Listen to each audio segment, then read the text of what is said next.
me voy para esa weá. Me estar gastando dinero al pedo todavía. Yo me voy a poner a nadie en Paloma. Como el bobo que le puso voto en el pene, ¿no? ¿Vieron la noticia? ¿Se tiró? No, se puso para que se le ingrese el pene. Y hay un meme que dice, escribieron en el grupo que se cortaba constantemente. Y como le mencioné, doctor, yo estoy con teléfono y la computadora. Si se cortara, también se me cortara en el teléfono, ¿no? A mí no se me ha cortado, es que tal vez la señal en alguno un poquito está baja. No es corte, doctor. Lo que pasa es que de vez en cuando la voz se da se va cortando la voz, ¿entiende? Pero no se corta Mira, esto tenés que clase. seguir así ya, pues gracias. Ah, ya, gracias, doctor.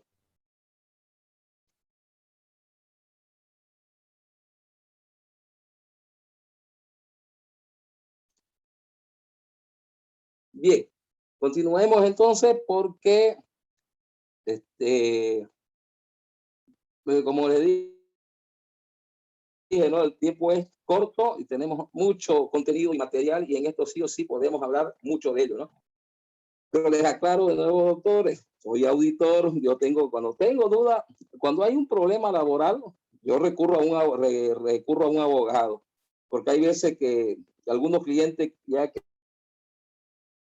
creen que nosotros somos hasta bailarines, ¿no? Que vamos a saber todo y no es así. La parte legal es bien delicada, ¿no? Ustedes mismos, ahorita el doctor me menciona una situación, ¿no? Que cómo lo llevaron a otra forma, ¿correcto? Entonces,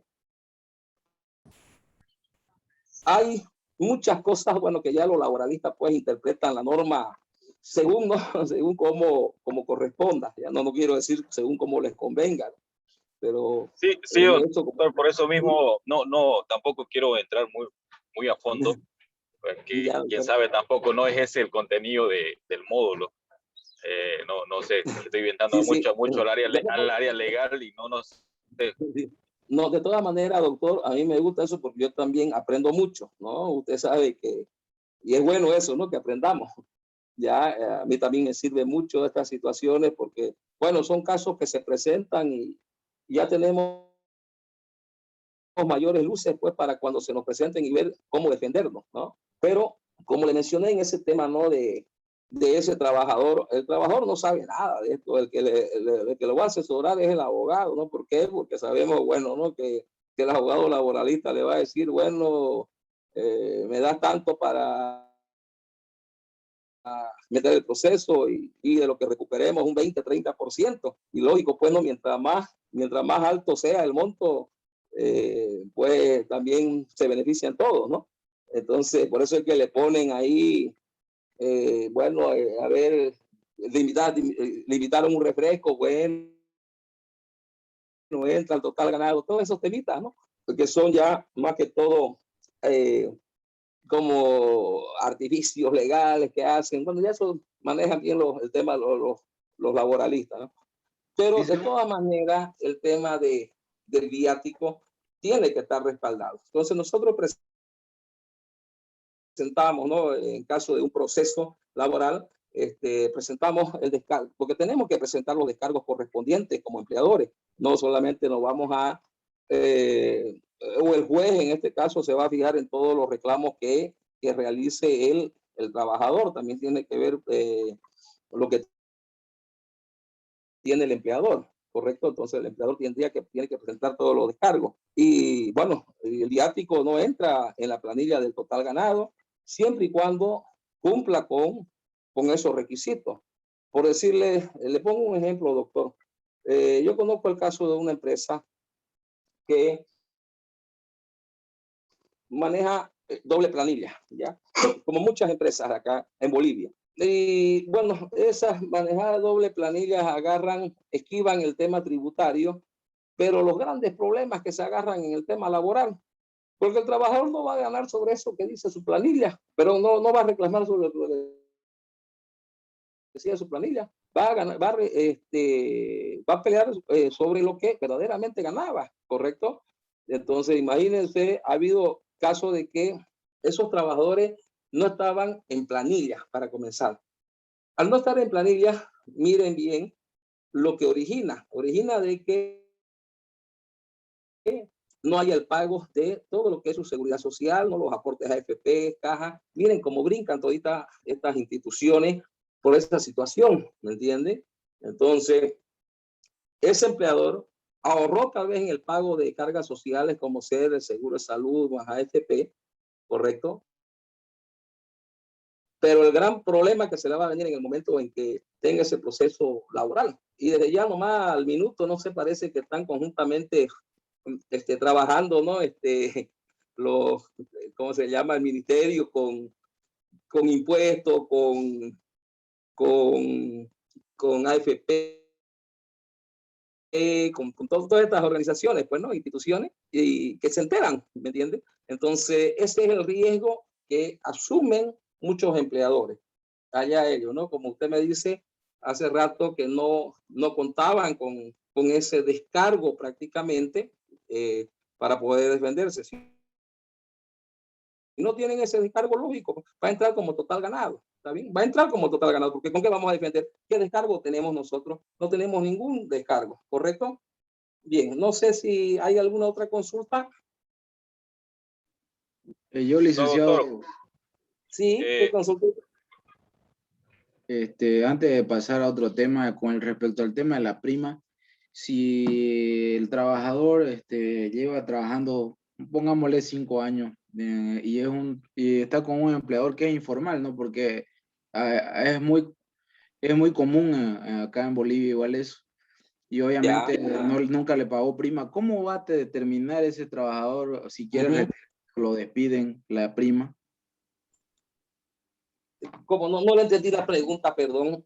A ver, el trabajador trabaja, ¿no? En una empresa que no presenta planillas ni nada. Exacto, y nunca le pagaron prima también durante los 5 años que trabajó. ¿Cómo va a determinar qué monto se le debe pagar de prima? Porque lo puede cobrar, ¿no? O no, o lo pierde. Pero, a ver, para comenzar, a ver, vamos con el tema de perder. Sabemos que los derechos de un trabajador son imprescriptibles, son irrenunciables, lo dice el artículo 48 Sí. de la Constitución Política del Estado. Y por encima de la Constitución no hay nada más, ¿no? Entonces, la cuestión está, ¿cómo comprobamos que esa empresa ha obtenido utilidad si es informal? ¿Cómo comprobamos? Exacto. O cómo comprobamos de que tuvo o que no ¿Entiende? tuvo. Yo tengo que comprobar. Claro que sí, yo tengo es que ustedes saben que, bueno, así también como ustedes los abogados, igual nosotros los auditores, emitimos criterios en base a evidencia, ¿correcto? Y esa evidencia sabemos que debe estar debidamente documentada, respaldada. Entonces, si yo fui el trabajador, bueno, estaba en esa empresa que era informal, la demando a la empresa me va a mostrar sus estados que, bueno, si no presentaba ni estado ni nada, por último, pues no, si es informal, no te inscrita impuestos, todavía no tiene no tiene nada, ¿me entiendes? Entonces, yo creo que ese trabajador cumpliría como las condiciones de los empleados domésticos, porque los empleados domésticos no reciben prima. No, ustedes saben eso, porque ¿qué utilidad pues tiene la familia que lo está empleando, por decirlo? Ya, si es algo informal. Entonces, la prima se establece en base a la utilidad que ha obtenido la empresa. ¿Ya? Si quiere le pongo un ejemplo un poquito alejado de este caso para que lo comprenda mejor. Tuvieron, bueno, un socio que era socio de la empresa ABC, el otro socio, así eran repartidos con las empresas. La cuestión que agarraban y cruzaban sus cuentas, se compraban, vendían a crédito, se prestaban plata y todo lo demás. Se pelearon los socios y dijo, vos me debes tanto. ¿Dónde te debo? Le dijo el otro. Vamos a los estados financieros. En su estado financiero no decía ninguna cuenta por pagar y del otro socio no decía ninguna cuenta por cobrar. ¿Me entiendes? No más. Entonces, y estoy hablando de dos empresas que estaban formalmente establecidas, legalmente con todo. Entonces, ¿qué se podía pelear? porque nosotros, los auditores, no vamos a avanzar sobre lo que han informado. Entonces, pedimos a Fundempresa, pedimos impuestos sobre estado financiero, que eso es lo legalmente lo que han presentado, porque son declaraciones juradas, no nos olvidemos de eso, y no había. Entonces, ¿qué podemos opinar? El que aprueban son ellos, el mismo dueño de la empresa, el mismo empleador, el representante legal, el que aprueba prácticamente su estado financiero, y habían aprobado. Entonces, no, es malo era que se hayan peleado y todo, ninguno iba a recuperar nada. Lo mismo pasa en el casito que usted me está mencionando. Si la empresa es informal, ¿a quién voy a reclamar? Es más, la empresa, mire, no, ni existía, si no tenía ni no tenía nada, ¿no? A no ser que ya tendría que demandar por otras vías, ya, ¿no? Por otras vías para poder llegar a obtener un beneficio laboral. Pero por el tema de prima no hay de dónde, ¿no? Si no, la empresa no tiene ninguna presentación. Porque si yo quiero demandar por concepto de prima a una empresa, sí o sí, mi abogado me va a pedir o mi abogado va a conseguir los estados financieros que la empresa ha presentado. Porque sobre esa base me va a determinar la prima. ¿Ya? No sé si me entendió, doctor. Sí, licenciado, gracias. ¿Alguna otra consultita, doctores? La última consulta, doctor. ¿Y cómo el trabajador llega a saber si tuvo utilidad o no? Porque ese es el gran problema que está viendo. Los trabajadores nunca conocen ese tema y solamente en el momento que demandan la empresa ya surgen todos esos aspectos. Sí, lo que pasa es que los estados financieros, doctor, son públicos. Son públicos, ¿me entiende? O sea, todos los trabajadores tendrían que saberlo. Es más, ¿qué pasa si quiebra la empresa? Se procede a la liquidación. ¿Quiénes son los primeros que tienen potestad sobre esa liquidación? Son los trabajadores, ¿me entiende? Entonces, los trabajadores son los primeros interesados en saber qué situación tiene la empresa. Porque imagínense qué pasa si trabajo yo 30 años en esa empresa, ¿ya?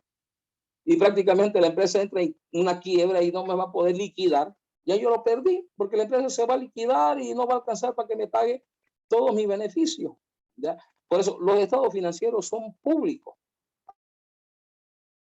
Ahora, que los empleadores son celosos, yo no sé por qué son celosos con esa información. La ley les exige a ellos que esos estados financieros deben ser presentados para los usuarios externos, sí o sí, ¿ya? Es más, porque saben que inclusive algunos de los que presentan memoria tienen que hasta publicarlas en medios de prensa, ¿ya? Entonces, son públicos los estados financieros. Y ustedes van a Fundempresa y se los dan. Le dan sin esto, ustedes necesitan, requieren y le otorgan. Lo que cuesta es impuestos nacionales que necesitan sí o sí que el representante legal para ir a sacarlo, para impuestos nacionales. A no ser que hay un proceso ya con una orden fiscal, pues ya ahí nos dan todo lo que se solicite, ¿no? Todo lo que se requiera. O una orden judicial, peor todavía una orden judicial. Ya, pero los estados financieros son públicos. Lamentablemente, no todos los trabajadores son profesionales y son conocedores de este tema. ¿Ya? Bien. ¿Alguna otra consulta? Bien, vamos a continuar. Como les mencioné, de verdad que hay mucho para hablar, ¿no?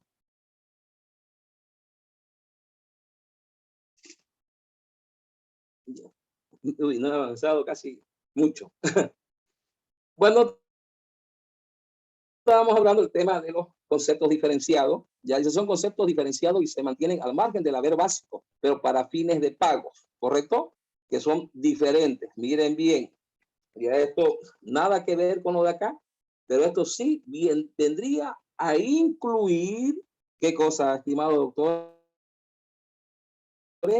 Incluir para lo que es su total ganado, ¿ya? ¿De cuáles son? Tenemos un bono de producción, prácticamente que eso se obtiene por el tema de incentivos, ¿no? Que dan muchas empresas industriales, más que todo, ¿ya? Bono de antigüedad. Sí o sí esto va a incluir. Entonces todo esto va a incluir a su total ganado. A la hora de liquidar el trabajador, aquí no podemos esquivar a nada de esto, estimados doctores. ¿Se recuerdan cuando les dije el tema del alquiler? Que les puse como ejemplo, ¿no? Eso va a incluir también, aunque lo desglosemos fuera de la planilla, porque nosotros lo ponemos como pago de alquiler, pero ese es un error que comete también el empleador, porque eso debería estar, miren ustedes, dentro de lo que estaría percibiendo el trabajador. Porque al momento de que este trabajador denuncie al empleador, miren ustedes, no se le pagó, no se le incluyó en la planilla la asignación que tenía por concepto de el pago de alquiler que realizaba la empresa, que le pagaba su vivienda. Entonces, este importe va a repercutir sobre caja, sobre el seguro de salud, sobre AFP, ¿no? Sobre el tema de tributario, o sea, de impuestos nacionales. ¿Ya? Entonces, esto de aquí, sí o sí, va a entrar, ¿no? Bueno, subsidio de frontera, que, bueno, también aquí tenemos unas bases, ¿no? Para llegar a determinar lo que es ese subsidio que se le pagan en frontera y también los lugares, ¿no? Porque hay veces no tan exclusivamente sobre frontera, pero igual reciben, ¿no? Están tal vez en un pueblo alejado, igual les pagan, ¿no? El tema de ese subsidio de frontera. A ver, aquí tenemos la reglamentación, ya las normativas legales, que esto prácticamente sabemos que a la hora de cualquier proceso, sobre esta base es que nos vamos a respaldar, ya. Tenemos el artículo 8, el decreto supremo 28.699, que reglamenta aspectos de estabilidad laboral. Que también aquí sabemos que cuando se derogó, ¿no?, el artículo 55 de la ley, de la constitución, de la antigua constitución, ¿no? Que prácticamente ya no permitía ni el contrato eventual. En otras palabras, ¿no? Los trabajadores pasaban a ser fijos directamente.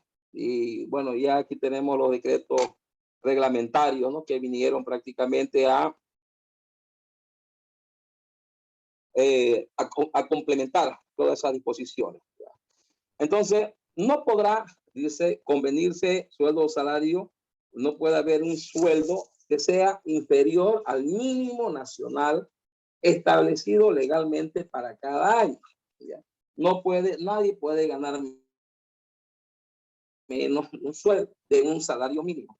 Aquí sí hay una pequeña controversia. La verdad que la Caja, perdón, doctor, no hay alguien que trabaje en la Caja Nacional aquí, ¿no?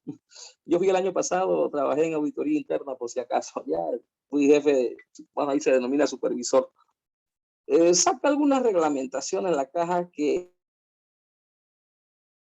van en contra de la misma normativa legal. Un ejemplo le doy. Tenían una normativa lo de la Caja que el representante legal sí o sí tiene que estar afiliado, que sí o sí, y sobre la base de un salario de 3.700, creo, algo así. ¿Qué dice el artículo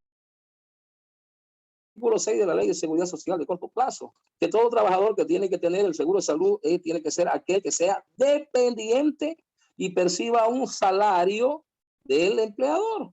Sencillo. Pero ellos sacaron esa resolución. Bueno, pero la verdad, yo como representante legal ya yo me hice dar de baja, ¿no? Porque cualquier cosita,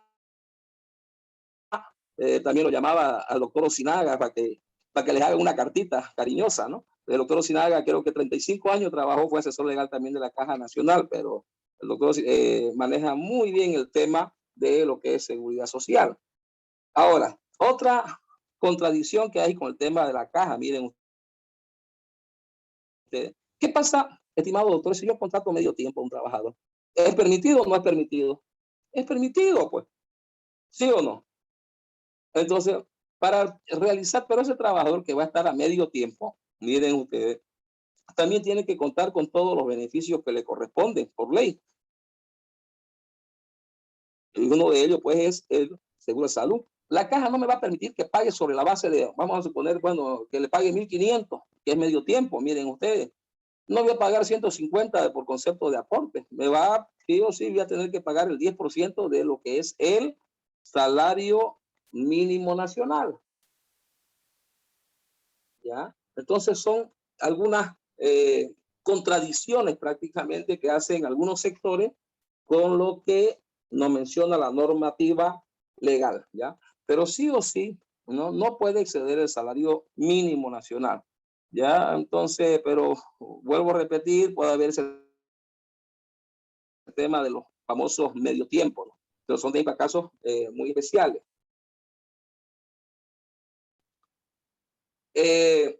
Esta prohibición aplica, así como les mencioné, complementando, ¿no?, a la jornada laboral completa, ¿correcto? Porque puede haber, como les mencioné, ¿no?, trabajadores de medio tiempo, como hay muchos sectores que manejan trabajadores así a medio tiempo. Sanción por incumplimiento. Salario base. En caso de que el patrono fijara un salario inferior al mínimo, el juez del trabajo, y a falta de la autoridad política, inmediata, a simple reclamación verbal previa comprobación del hecho, ordenará el reintegro del salario deudado más una multa equivalente al duplo, o sea, al doble, ¿no?, de dicho saldo. Entonces, prácticamente, aquí tenemos en la disposición, ¿ya? Tenemos la disposición, imagínense, desde 1920, bueno, no me acuerdo el año, que todavía siguen vigentes, ¿no? Que no han habido como esta reglamentación. Miren ustedes, ¿qué año?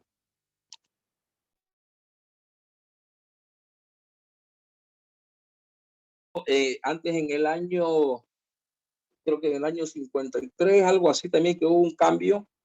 No nos olvidemos que el trabajador cuando se casaba tenía días libres. No era cuando se casaba. Sí, creo que era cuando se casaba. A ver. Correcto, creo que no tenía días libres, tenía derecho también a un bono, ¿no?, por matrimonio.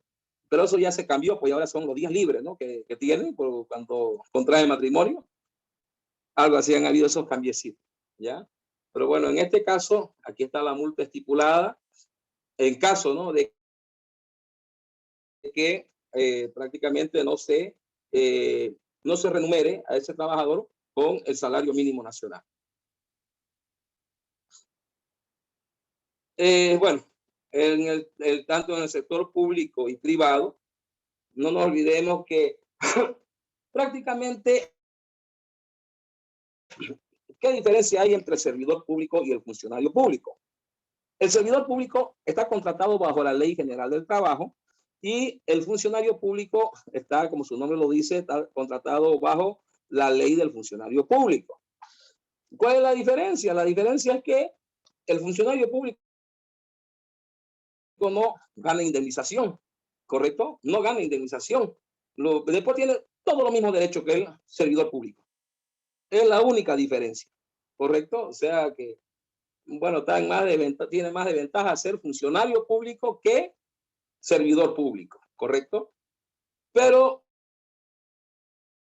en cuestiones salariales, niveles, ya que sean incrementos y todo lo demás, se tienen los mismos derechos, tanto el público como el privado, porque son prácticamente trabajadores, ¿ya? Entonces, aquí tenemos nuestro, ¿no?, nuevo salario mínimo nacional, que quedó estancado, ¿no?, por las convulsiones que hubieron desde el año 2019, pandemia 2020, ¿correcto? Entonces quedó estancado y ya este año hubo incremento. Solamente, ¿a cuál hubo el incremento? No hubo, hubo el incremento al tema, ¿no?, de ese salario mínimo, que era el 2%, bueno, que en la mayoría de los casos lo que vino a afectar más que todo para muchos empleadores fue el tema del cálculo del bono de antigüedad, porque ya sabemos en base a qué se determina ese famoso bono de antigüedad. Prohibición, ¿ya? Todos los trabajadores, dice, ¿no?, que en condición de subordinación y dependencia o trabajo por cuenta ajena no pueden percibir, como habíamos mencionado, el salario mínimo nacional, bajo cualquier forma de remuneración, ya sea por desempeño tanto físico o intelectual, o de actividades en jornadas laboral completas. Efecto retroactivo. No nos olvidemos que, como les mencioné, no ha sido muy significativo, ¿no?, pero hacer el trámite, eso es lo que es a veces un poquito de dolor de cabeza, ¿no? Por sí, a la Caja Nacional de mi firma de auditoría, creo que alcanzó a 6 bolivianos lo que tuve que pagar, por concepto de retroactivo. La cuestión no era importe, sino el trámite que se tenía que realizar, ¿no? Y sabemos que siempre que se estipula nuestra disposición, siempre se lo hace con carácter retroactivo, ¿ya? Bueno, el pago emergente de la aplicación del salario mínimo nacional de la gestión 2021 debe aplicarse sobre todos los conceptos remunerativos donde tenga incidencia. Entonces, el concepto que afecta, habíamos visto, ¿no? El tema que afectaba era el bono de antigüedad, porque el bono de antigüedad se determina sobre la base de los salarios mínimos nacionales, ¿ya? Plazo para el pago, bueno, en este caso, siempre sabemos que lo reglamentan para el Día del Trabajador, ¿no? El 1 de mayo prácticamente ya está reglamentado y ya ponen el plazo para que el trabajador perciba más el retroactivo hasta el 31 de mayo, correcto. Pero ya para el tema de la presentación, tanto para la Caja Nacional, la AFP y también el Ministerio de Trabajo, se dio plazo hasta el 30 de junio del 2021. Total ganado. Perdón. El total ganado, bueno, es la suma del sueldo o salario mensual y de los bonos y componentes no consolidados dentro del haber básico. Siempre el haber básico tiene que estar separado, ¿correcto? Siempre. No es meter todo en la base del haber básico. Privilegio de dependiente. Los sueldos y salarios devengados a la fecha del autodeclaratorio de la quiebra, eso estábamos hablando de por qué un trabajador o todo trabajador tiene que conocer la situación financiera de la empresa, ¿ya? Deberán ser atendidos prioritariamente con el producto resultante de la explotación del negocio de su liquidación. Ni en el concurso preventivo ni la quiebra afectarán los créditos de los trabajadores. Pero, ¿qué pasa, estimado doctor? Si al momento de liquidar la empresa, vamos a suponer que los bienes estaban bien deteriorados, la empresa era más cuentas por pagar, ya no tenía muchas cuentas por cobrar, se liquida. Cuando liquidamos, ¿a qué se refiere liquidar? Liquidar es, pero en este caso, en este tema de liquidación, ya, lo primero que se hace es liquidar los activos de la empresa. Porque en una liquidación total, ahí se tiene que liquidar tanto activos como pasivos, ¿correcto? Se tienen que vender y recuperar los activos y se tienen que cancelar y cubrir todos los pasivos. Ya sea una quiebra técnica, una quiebra o no, es una quiebra técnica. Ahora, cuando resulta esa quiebra, lo primero, pues no, ya sea por autodeclaratorio, lo primero que se tiene que hacer es liquidar y recuperar todos los activos que tiene la empresa. Porque en la otra parte de los pasivos están ahí los beneficiarios que son terceros y los inversionistas de la empresa. Entonces, lo primero que tienen potestad son los trabajadores. Pero, ¿qué pasa si se liquidaron los bienes? Es más, la empresa ya no tenía muchos bienes y poco cuentas por cobrar, más eran deudas. Entonces, no va a alcanzar para cubrir todo, ¿no? El beneficio que le correspondían a los trabajadores. Y ahí se lo hace por tema concursal, preventivo, como se dice. O sea, ¿qué quiere decir? Se lo tendría que distribuir proporcionalmente. Pero son los trabajadores los primeros que tienen beneficios sobre dicha liquidación.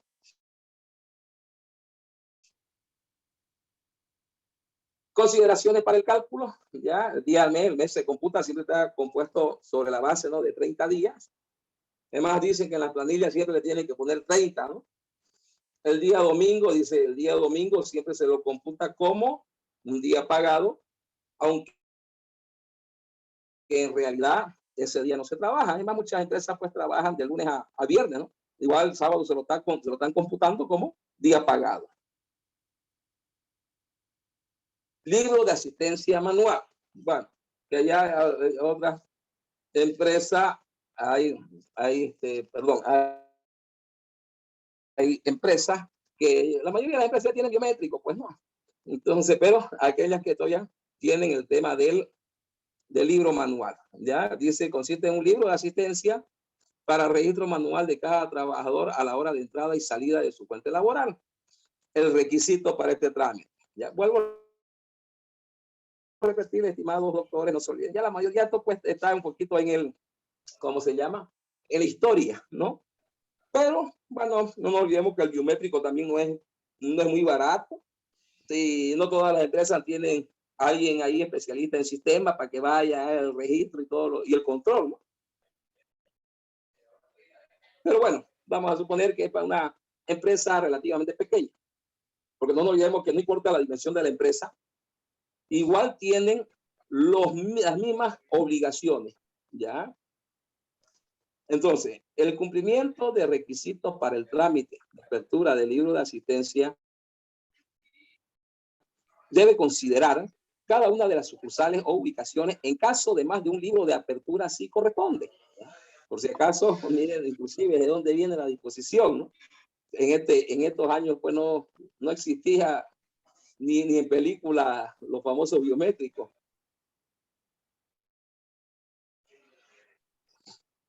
Aquí tenemos el requisito, ¿ya?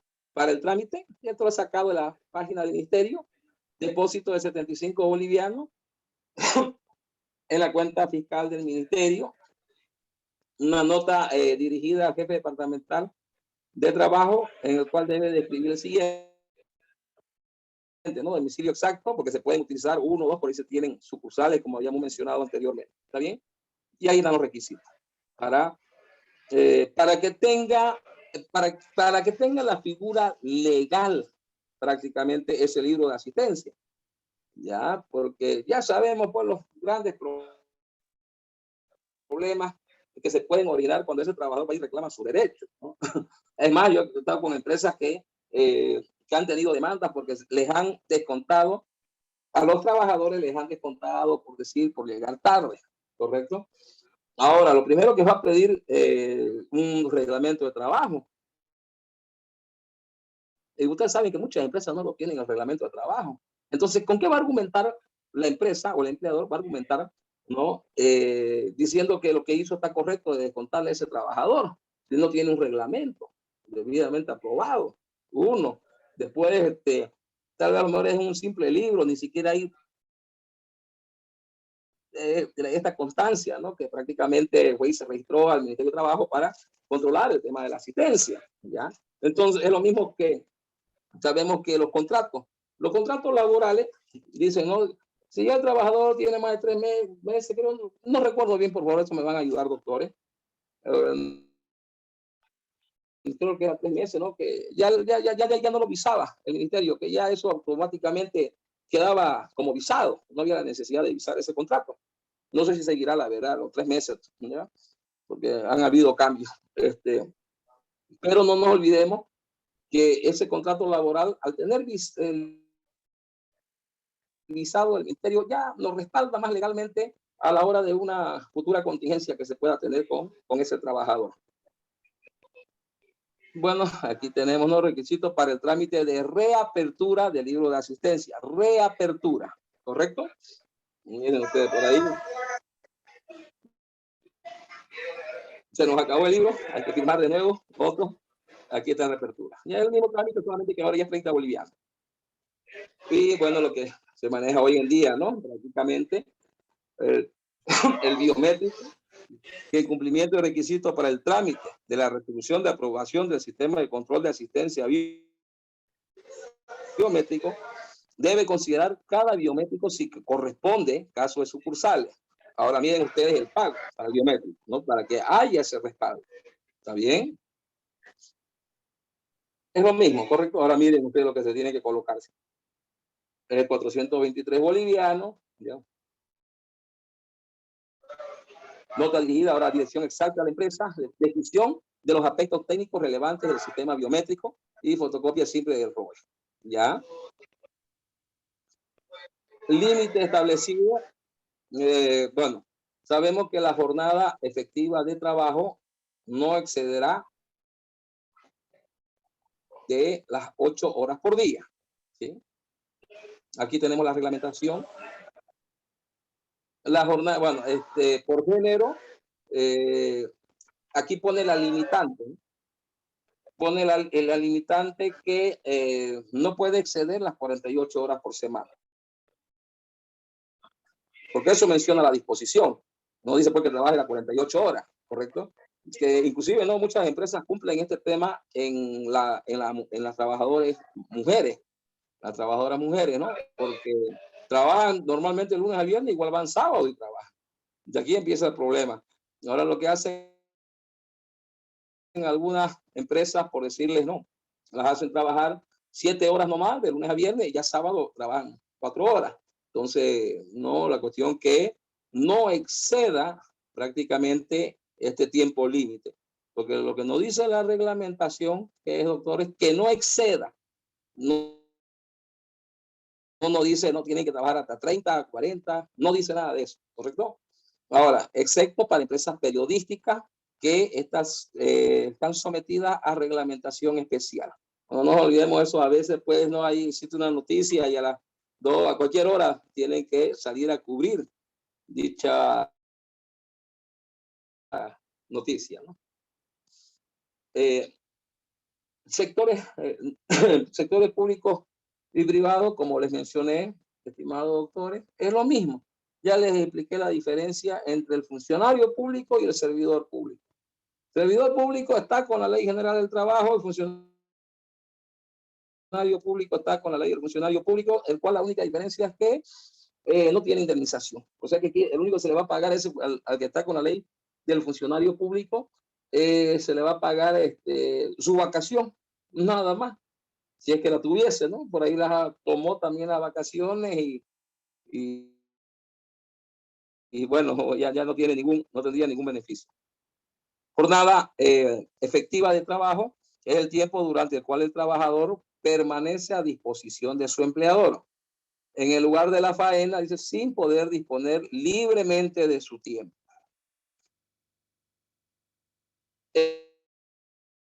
Excepciones no se encuentran comprendidos dentro de la jornada laboral de las 8 horas.